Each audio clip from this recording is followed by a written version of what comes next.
Algo que hasta hace unos meses parecía inalcanzable. Colombia abre sus puertas a un nuevo y esperanzador futuro.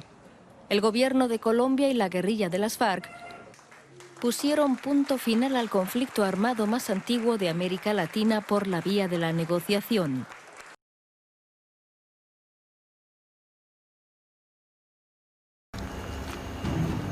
Ser guerrillera es una vida muy compleja y difícil. Muy buenas noches, compañeros y compañeras. Les envío un abrazo fraterno, agradeciéndoles su asistencia, pues como a este conversatorio. Espero poder contribuirles mucho a todas sus preguntas y también pues absorbiendo lo que ustedes me puedan brindar. Mi nombre es Andrea, pero al decidir ingresar a las filas guerrilleras tomé el nombre de Manuela en honor, digamos, a la compañera guerrillera Manuela Beltrán.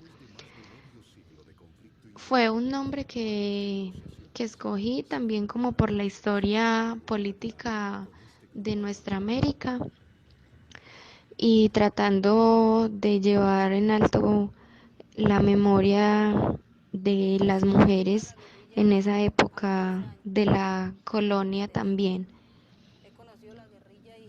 Tengo 23 años, ingresé a las filas guerrilleras de 15 años por la persecución paramilitar de la que éramos víctimas, pues mi mamá, por ser activista también defensora de los derechos humanos.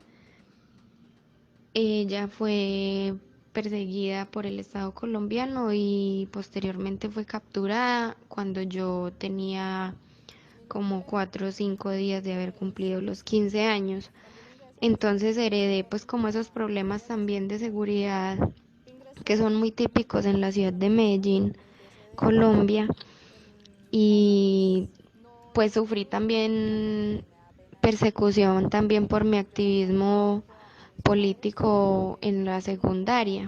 Cuando eso estaba yo cursando 9º grado de bachillerato y tuve pues que salirme de estudiar y buscar la forma de ingresar a las filas guerrilleras.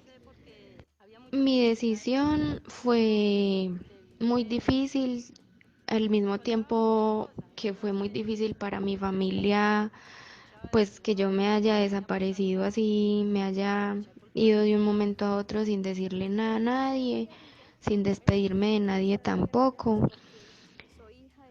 Cuando ingreso a las filas, ese proceso de adaptación al campo, a la vida pues de la montaña fue muy difícil, pues yo soy nacida en la ciudad y ese tránsito a la cotidianidad campamentaria fue muy duro. Sin embargo, la solidaridad y el compañerismo de los demás guerrilleros y guerrilleras de las FARC fue el pilar fundamental de mi formación física dentro de la montaña.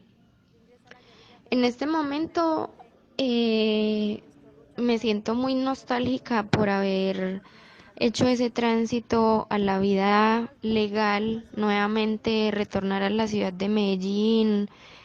Ha sido más duro que haberme ido de la ciudad al campo, porque uno en la comunidad fariana aprende a desarrollar mucho los valores que nosotros como revolucionarios siempre hemos dicho, siempre hemos mantenido en nuestro discurso: la solidaridad, el compañerismo, la fraternidad, todo ese tipo de cosas eran del diario vivir. No había en ningún momento, no se sentía tampoco ni la discriminación, ni por ser hombre, ni por ser mujer.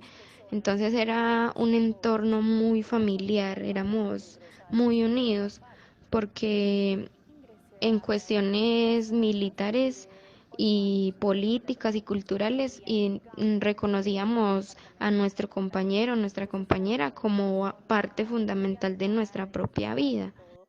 El proceso de reincorporación en este momento, digamos que en el diario vivir de las zonas veredales es muy difícil, porque tenemos zonas veredales eh, bueno, que están en zonas de presencia paramilitar en este momento. Entonces son zonas que son, digamos, muy delicadas, donde los guerrilleros y las guerrilleras viven en constante temor porque se han vivido amenazas, se han vivido asesinatos de compañeros cerca de las zonas veredales y amenazas a sus familias. En otras partes, por ejemplo, se le suma que el gobierno no ha cumplido con los acuerdos en el tema de reincorporación ni en el tema total de los acuerdos, que es precisamente la reincorporación, facilitando las garantías políticas, culturales, laborales también. Entonces ha sido muy difícil la reincorporación de los y las guerrilleras de las FARC. En cuanto a lo personal, en el tema pues de reincorporación también ha sido muy difícil porque el Estado colombiano no nos reconoce como una población especial. Digo especial no porque seamos superiores al resto de la población en Colombia, sino que nosotros somos muy vulnerables ya que hemos existido como oposición política armada dentro de una sociedad que ha vivido constantemente en guerra y que es una sociedad que históricamente ha sido discriminatoria, ha sido también una sociedad que es intolerante y que está sesgada por los patrones políticos tradicionales que lo que inspiran y lo que impulsan es precisamente a la violencia y al asesinato de personas que piensan diferente. Entonces, pienso que en lo personal me he sentido, por ejemplo, en el tema de salud, discriminada, porque por todas estas vivencias pues de la vida en las montañas yo tengo dificultades físicas, tengo un problema pues en la columna por el peso que nosotros cargábamos y muchas labores de agricultura que desarrollábamos porque era nuestra economía la agricultura.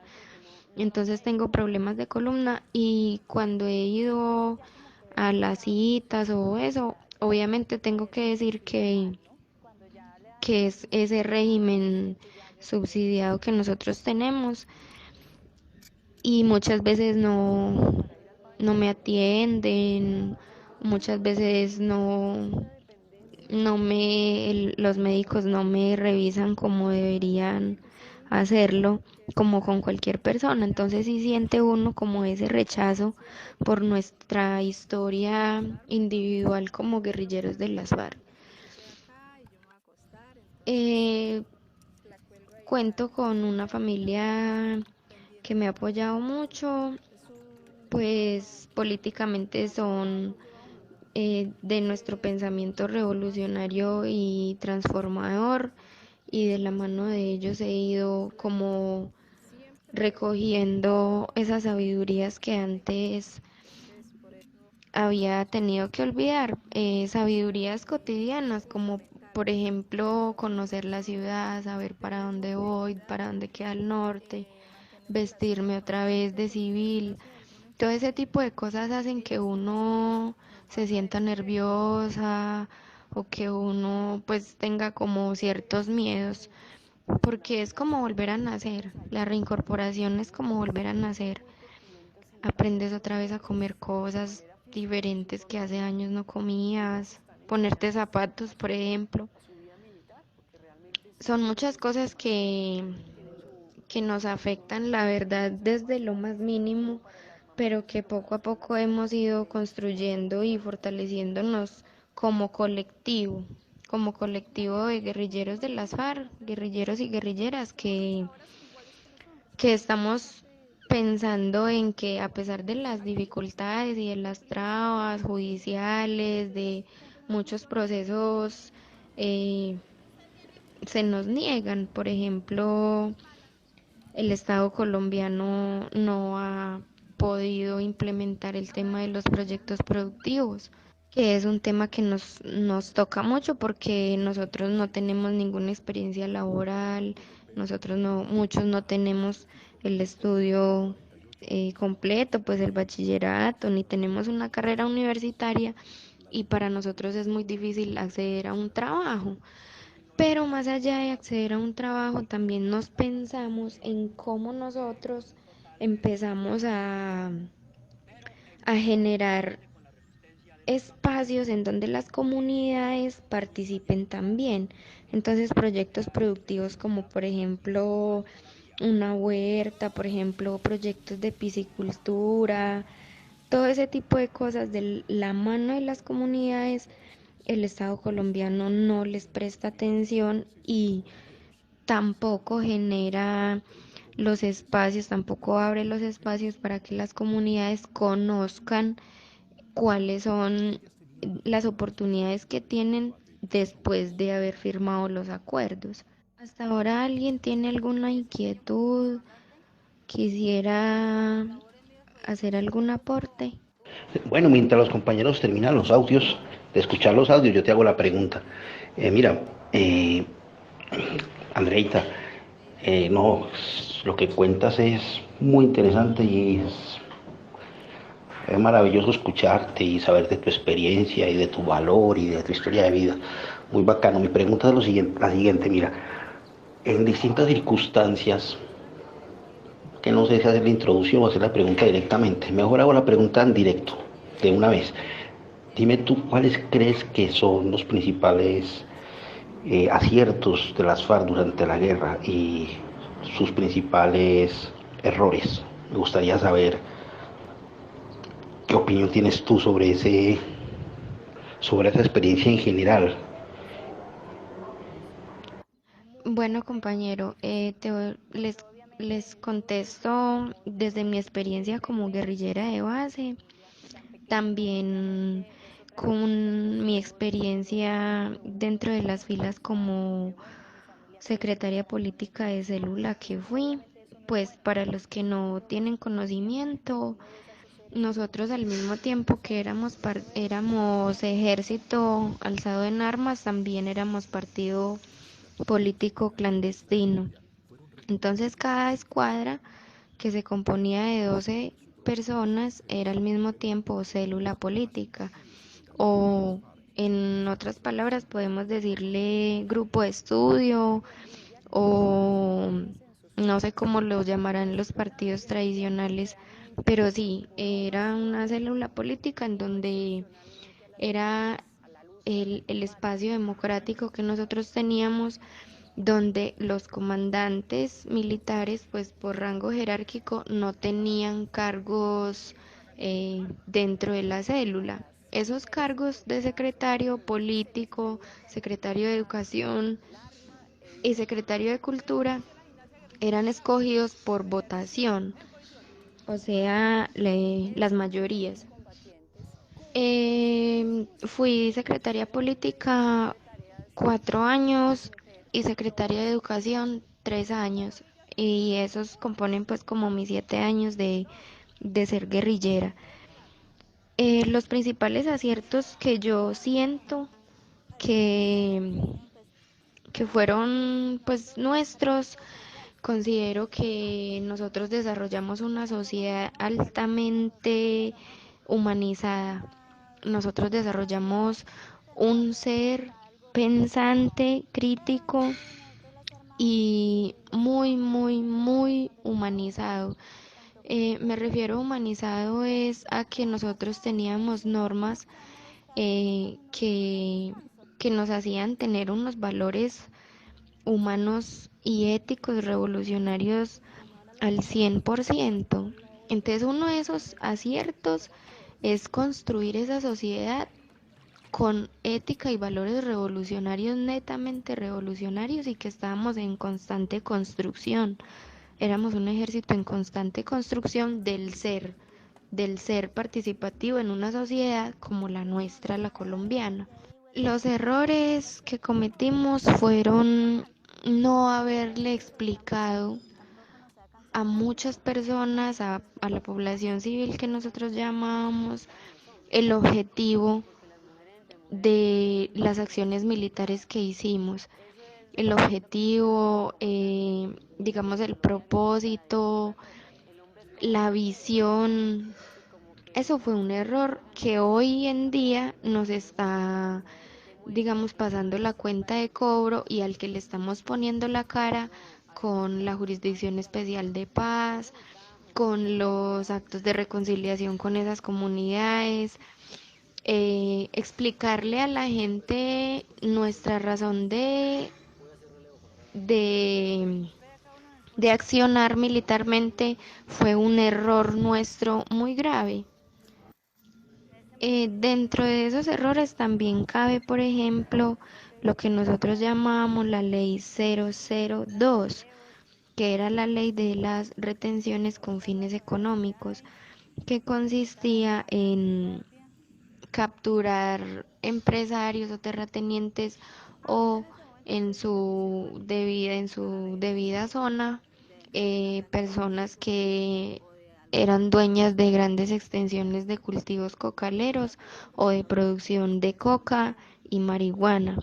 Entonces, bueno, a lo que el Estado colombiano le llamó secuestro con fines extorsivos. No sé cómo se dice la verdad.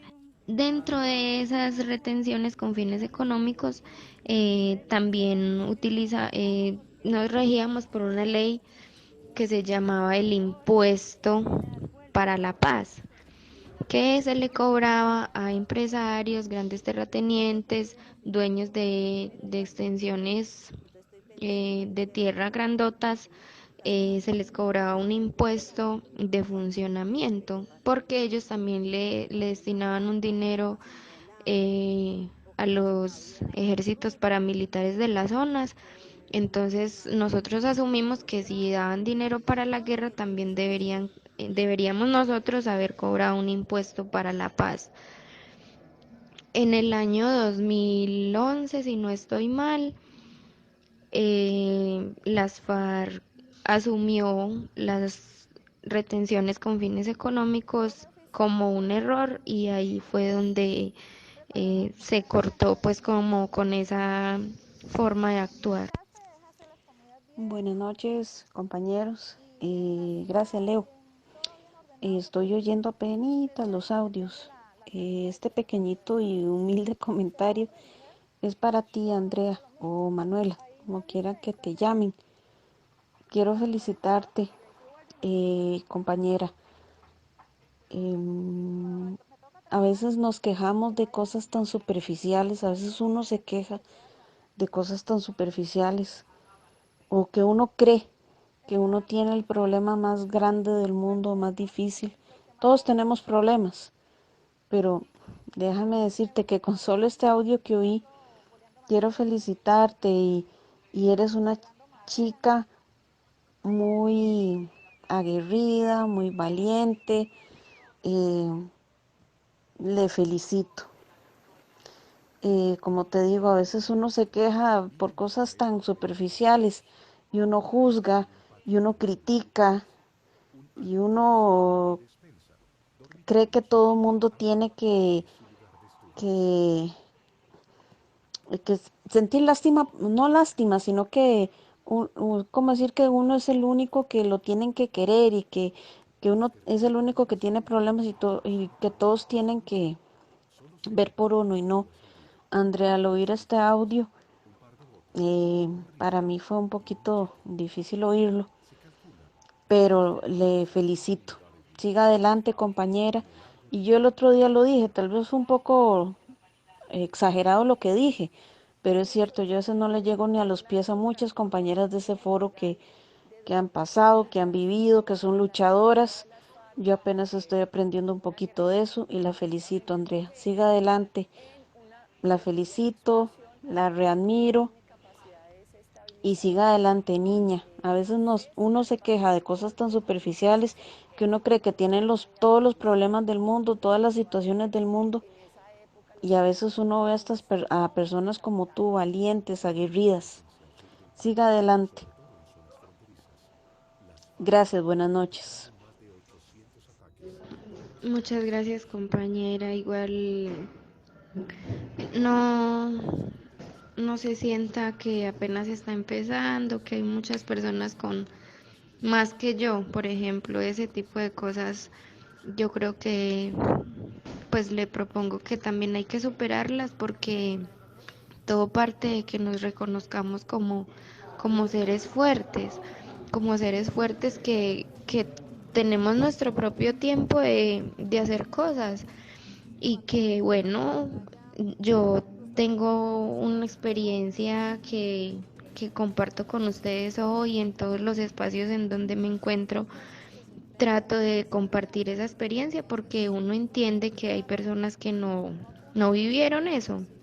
Pero así como yo viví esto, muchas personas vivieron cosas que yo no he vivido todavía o quizás no las viviré. Entonces, de eso se compone nuestro pensamiento, de nutrirnos de las experiencias de los demás, para que más adelante, digamos, o que ahora tengamos un pensamiento constante de transformación, de fuerza, de valentía frente a todas las dificultades que se nos presenten, porque si nosotros, que somos los que pensamos de la forma que pensamos, estamos al frente de procesos, empezando procesos de cambio, generando conciencia, nos nutrimos de eso, nos nutrimos de nuestro día a día, de nuestro comportamiento hasta con nosotros mismos.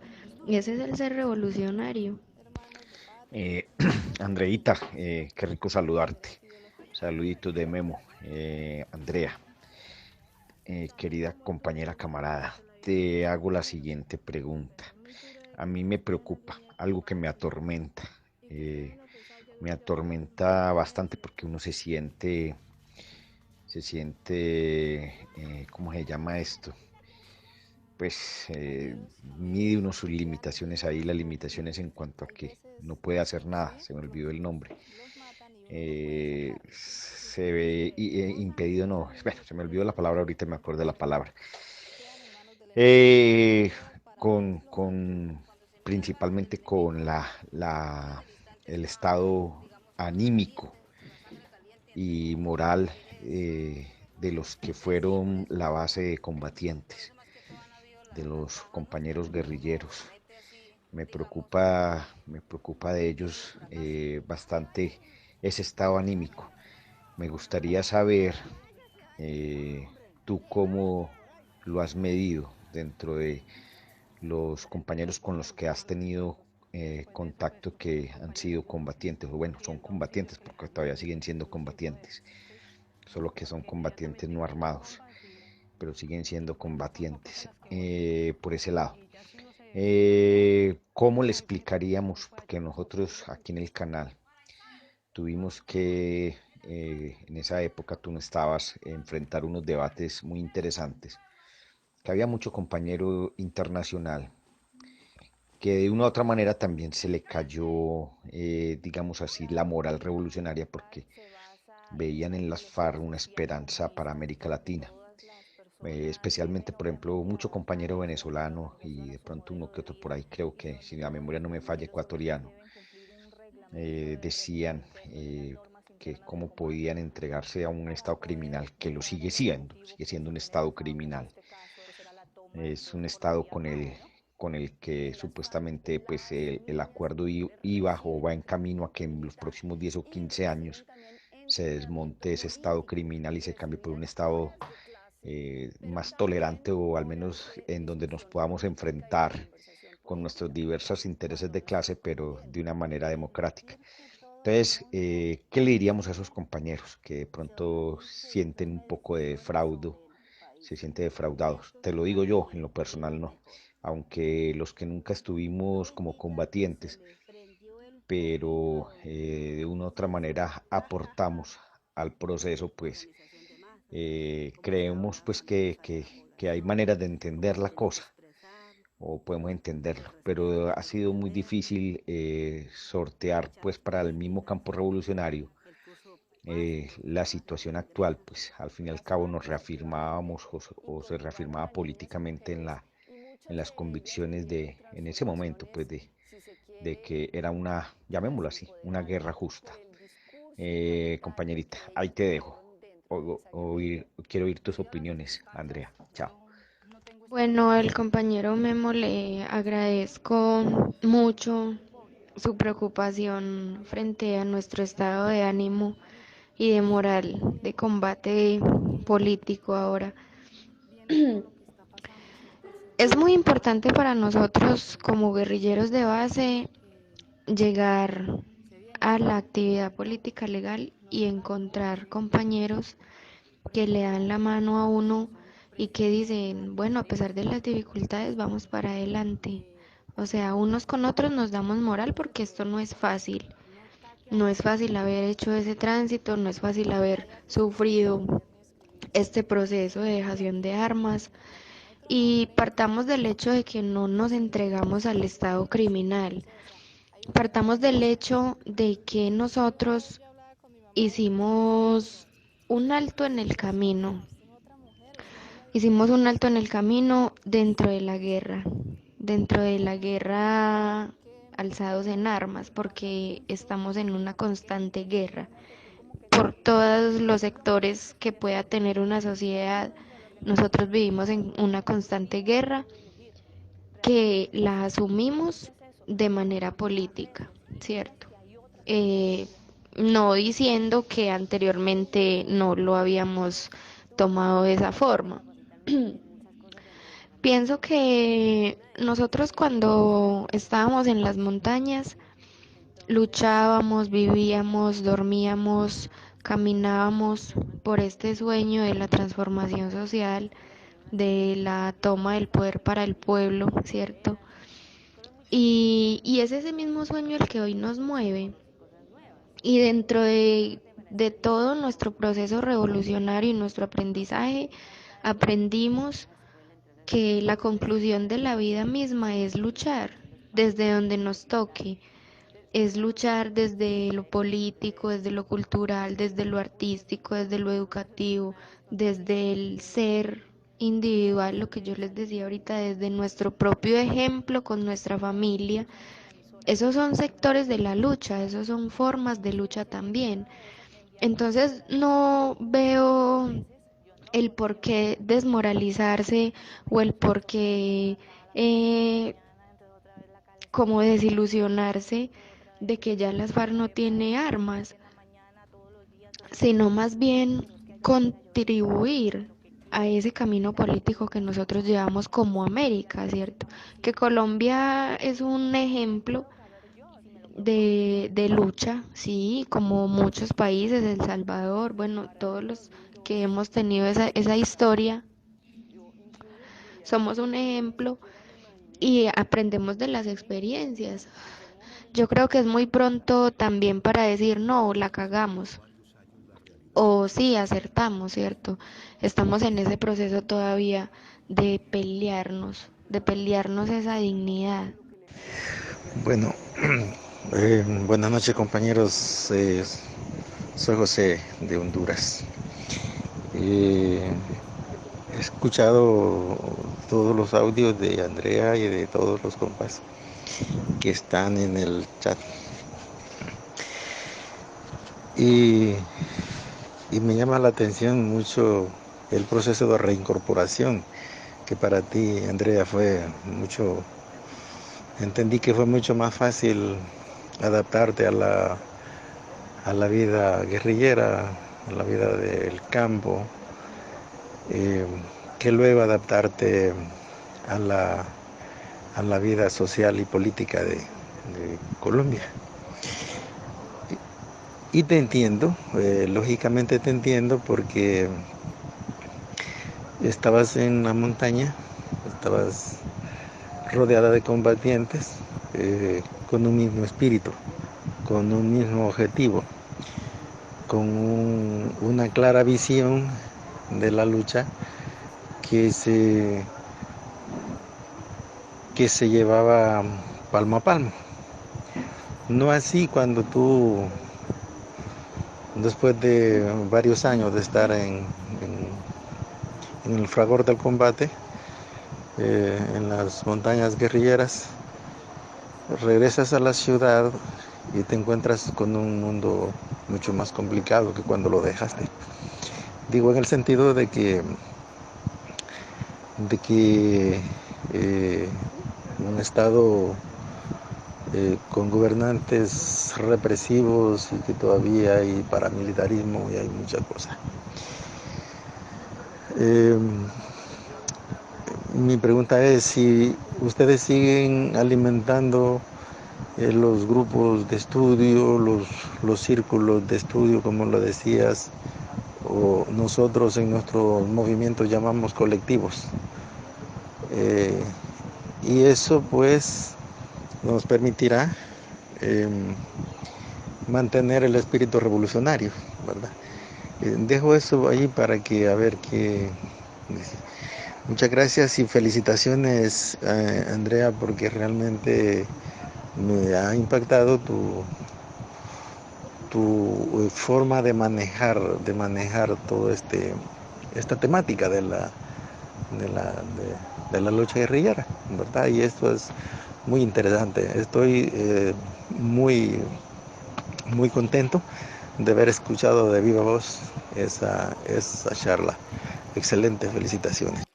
Muchas gracias, compañero. Le contesto al compañero Byron cómo valoro la actividad política de las FARC en el presente como partido político. Bueno, nosotros lo intentamos también con la experiencia de la Unión Patriótica, que fue un partido político exterminado. Yo creo que todos conocemos esa historia nuestra de lucha, donde también participaron integrantes de las FARC, que fue asesinado, más de 5.000 militantes de ese partido fueron asesinados.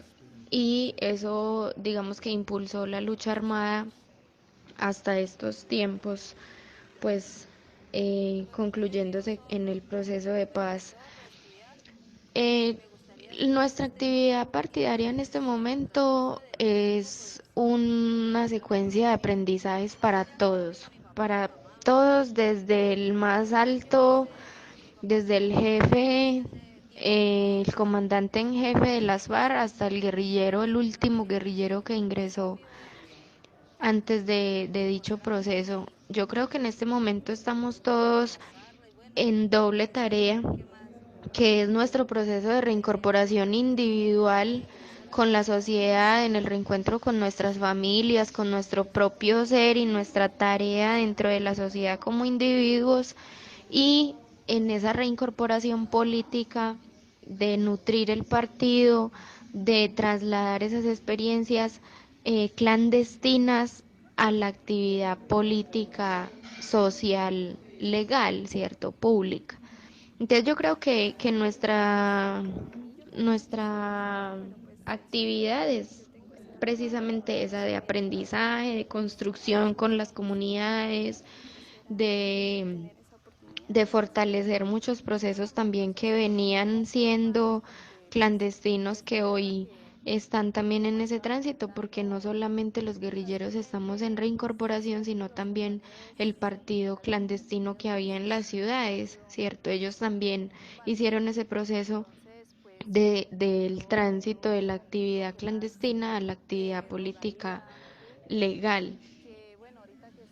Pienso que sí, hemos tenido dificultades, hemos tenido debates, hemos tenido discusiones sobre cómo se pueden manejar unas cosas o no, pero que a la final de cuentas el objetivo de todos y nuestro aporte para esas actividades son de mejorar, de salir adelante, de construir fundamentalmente.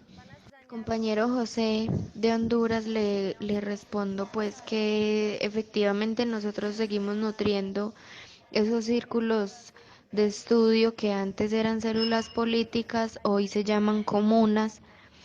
Hoy se llaman comunas donde están integrados los militantes de nuestro partido. Así se conformó, se trasladó de célula clandestina a comuna de partido.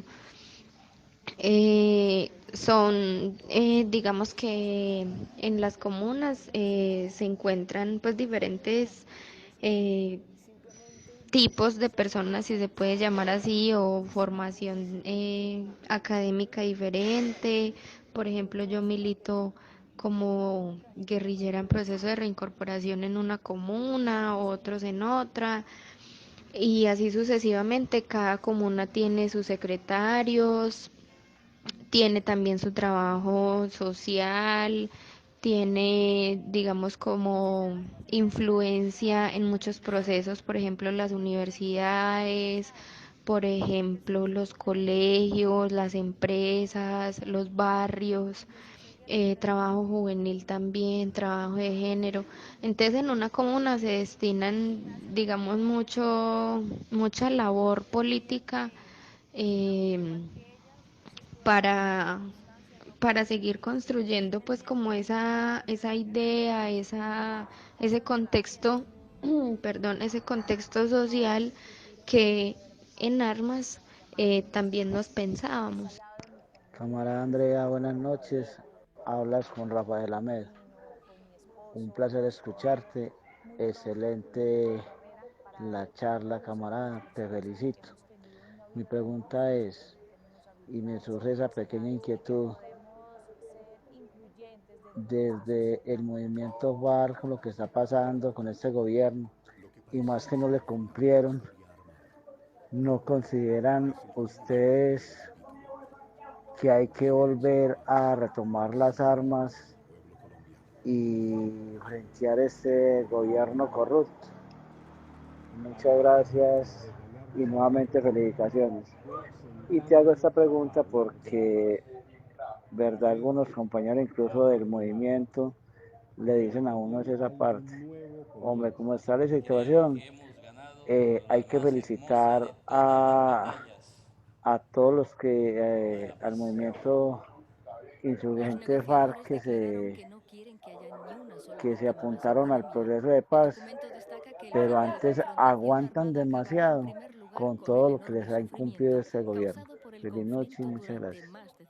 Todo esto quiere decir, compañeros y compañeras, que independientemente de las dificultades, de los incumplimientos del gobierno, de nuestras propias condiciones de salud, nosotros le seguimos apostando a este proyecto revolucionario de una sociedad justa, una sociedad equitativa y todas esas cosas que todos nosotros nos hemos pensado y nos hemos luchado y nos hemos desgastado, incluso nos hemos desenamorado y enamorado otra vez de la lucha. Hemos recibido también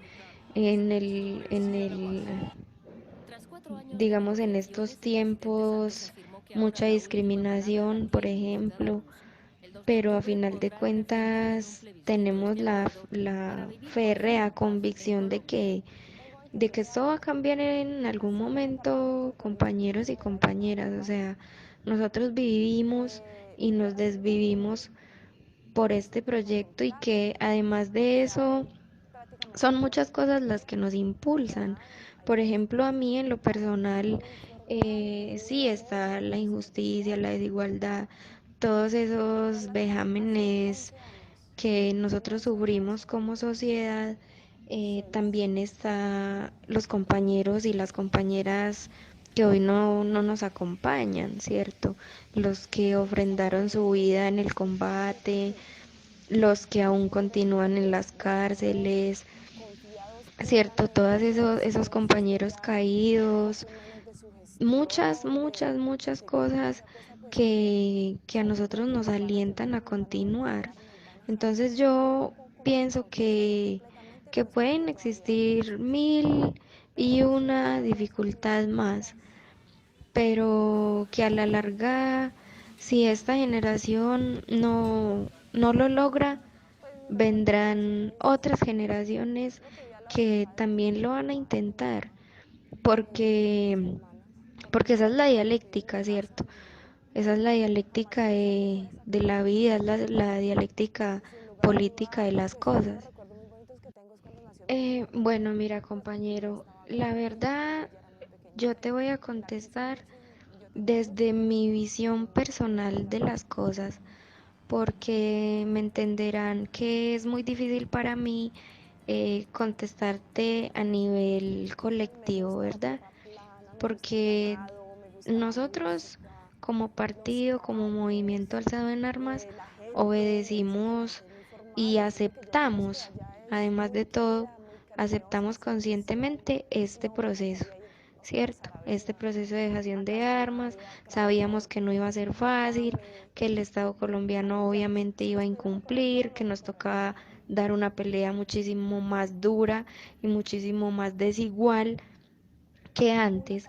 Entonces, ¿qué pienso yo ahora del asunto? Yo pienso que en ningún momento nosotros renegamos de la lucha armada, ¿verdad?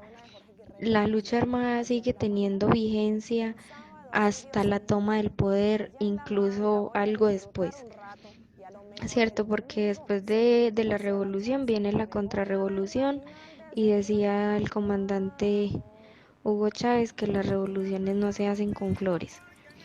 Entonces yo creo que irremisiblemente las armas juegan un papel fundamental en la historia de la transformación política de una nación.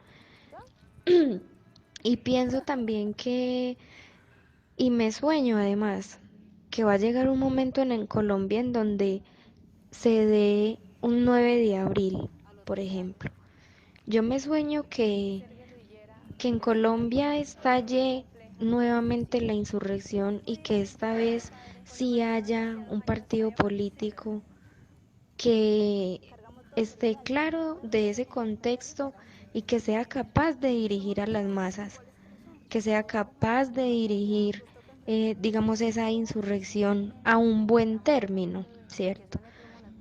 Porque las insurrecciones que se han dado en Colombia lastimosamente no han contado con movimientos, personas, partidos que dirijan eso a favor del pueblo, ¿verdad? Entonces yo considero que en algún momento las armas vuelven a jugar un papel fundamental en esta lucha, pero es muy difícil para mí decirle, no, es que hasta que o no hayan 1000 muertos nuestros, pues hasta que no hayan miles combatientes muertos, no volvemos a las armas, ¿cierto? Es algo impredecible también, pero sí en un futuro yo estoy casi segura de que eso tiene que volver a pasar. Compañeritos, un comentario final. Bueno, al menos de mi parte, ya otros comentarios y otras preguntas.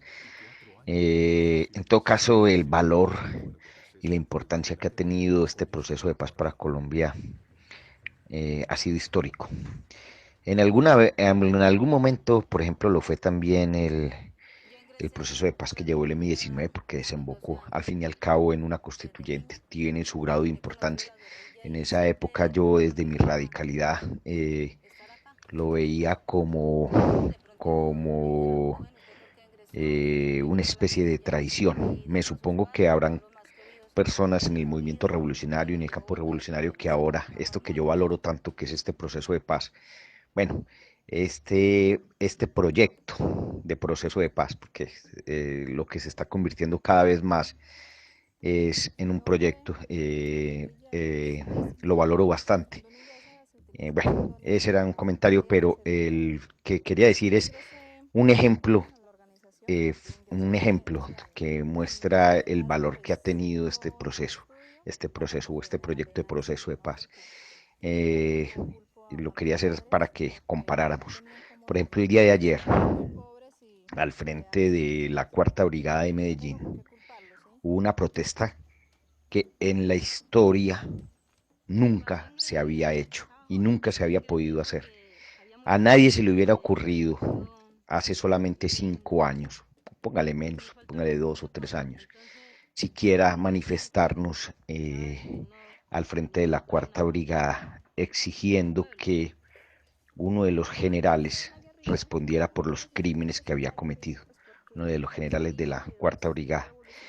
Pues fue histórico. Ayer incluso pancartas, fotos y demás se pusieron al lado de uno de los tanques de guerra, al lado de la Cuarta Brigada. Eh, eso muestra, ese solo hecho muestra que este proceso ha hecho, ha hecho que avance bastante los procesos en Colombia. El solo hecho de que se sacaran 12 millones de votos en el coso, en los votos anticorrupción, más de 8 billones obtuviera Petro que estuviéramos peleando en segundo lugar el progresismo pues en Latinoamérica con la ultraderecha que toda la vida se peleaban ellos el primero y el segundo lugar, son hechos históricos, pero el de la tanqueta fue para mí un símbolo grandísimo.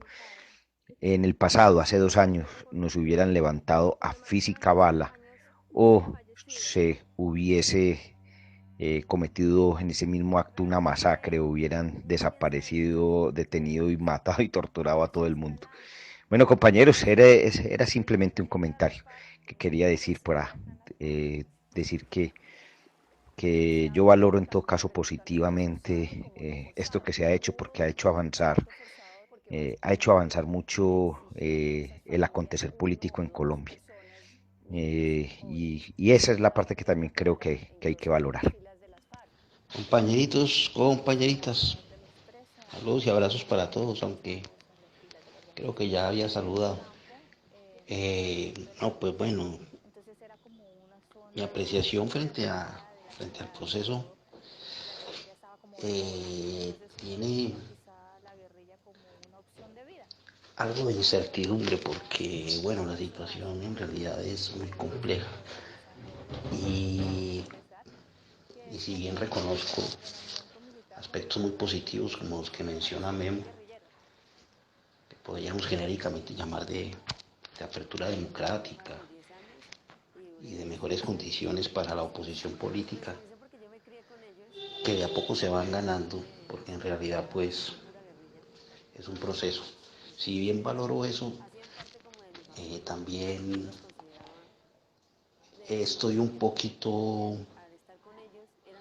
escéptico frente a lo que puede significar el triunfo de Duque y cómo van a comenzar sus leguleyadas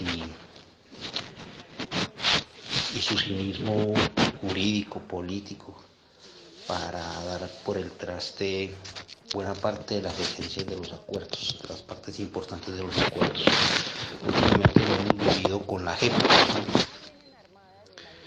con la llevada de los militares a una sala especial y los cambios como ustedes saben, en lo que se había acordado para juzgar a terceros, bueno, etcétera, etcétera.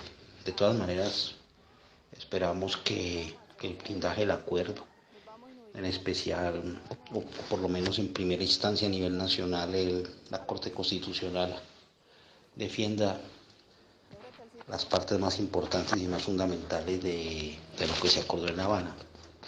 Entonces, en términos generales, yo no me atrevería a dar una opinión de si esto es positivo o es negativo. Hay un punto de partida y es que de todas maneras el proceso de guerra estaba, yo creo que todos podemos estar de acuerdo en eso, estaba muy degradado.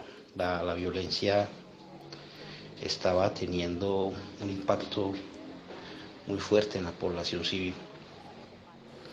Y el ejemplo de lo que está pasando en América Latina con